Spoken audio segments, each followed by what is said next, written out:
在2017年得到土耳其萨姆松听众奥运网球奖金的选手林嘉文，甲四角运动衫制作厂商吉斯麦股份有限公司，共同捐赠4面全新的球网予林德运动公园，来感谢台南市政府和林德区公所对训练上的艺体设备的协助。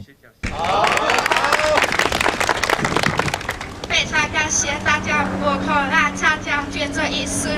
那非常感谢班里们，因为看见受刑在案学生的苦难，对我都难以解释，所以因为有班里们的给予，让我学业没有后顾之忧。然后也谢谢今天与会的媒体朋友们，希望可以把这个正能量传达出去，谢谢大家。那这次借由这个嘉文赞助金及更新四面球网，希望能够提升嘉文的训练能量，也使这个训练场地更加的完善，不只让嘉文能够无后顾之忧的备战，朝夺牌目标迈进，我们也尽一点这个企业的社会责任，回馈地方。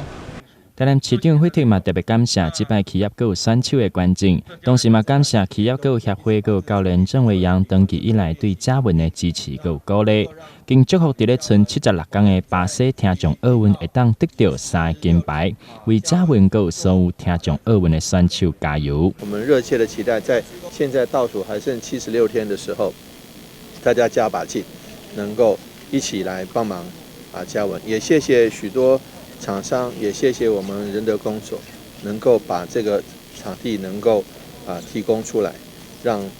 嘉文没有后顾之忧。那我们相信全台南市市民朋友们都要作为嘉文的后盾一起努力，能够让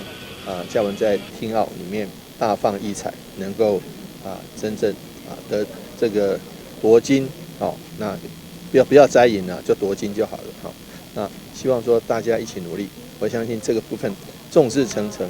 其利断金，希望大家一起努力，加油，嘉文。林嘉文是台湾之光，同时嘛是台南之光。市府嘛努力让选手经无效、个自由的训练，希望选手林嘉文会当伫巴西听众奥运搁一摆来为台湾争取荣耀。台南新闻刘品言采访报道。